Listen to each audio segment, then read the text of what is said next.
یہ واقعہ ایک ایسی ماں کا ہے جس نے اپنی کم تعلیم کے باوجود بھی اپنے بیٹے کو پڑھایا، نہ صرف پڑھایا بلکہ انہیں والدین کی محنت کی وجہ سے آج وہ بیٹا پاکستان کے کافی اچھے عہدے پر فائز بھی ہے۔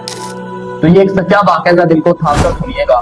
مصوف کو یونیورسٹی میں ایک لطیف سا انداز والدین کے منع کرنے کے باوجود بھی اس نے والدین کو راضی کر لیا، لیکن آپ کو پتا ہے پھر والدین جو دل سے راضی تو نہیں تھے۔ شاید یہ حکم اس کی نظروں سے اوجھل ہو گیا تھا۔ شادی کے بعد ماں باپ اور بیٹے کے درمیان جو سبق پہ اتنے بنتے گئے، بیٹا تو بھولتا گیا اور ماں کے دل میں تو ایک بیٹا ہی بستا تھا۔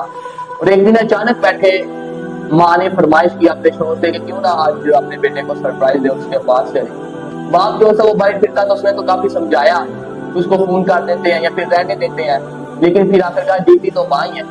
تو ماں کے کہنے پر انہوں نے جو سا سرپرائز کے لیے وہ تیار ہو گئے اور گھر سے کوچ پکڑ کے نکل پڑے۔ تو یونیورسٹی کے گیٹ پر پہنچے تو گارڈ کو تعارف کروایا تو اندر چلے گئے۔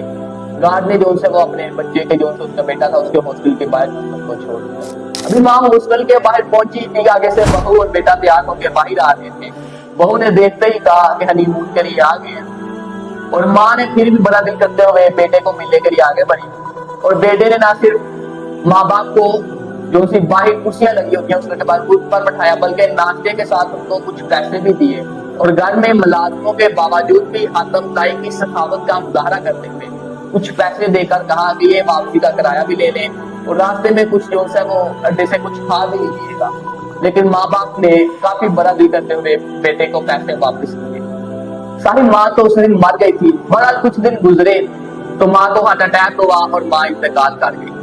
ماں تو انتقال اسی دن کر گئی تھی، ماں تو اندر اسی دن مر گئی تھی جس دن اس کے بیٹے نے کہا تھا کہ آپ واپس چلے جائیں، راولپنڈی چلے جائیں، تھوڑے سے پیسے کرائے کے لیے رکھ لیں۔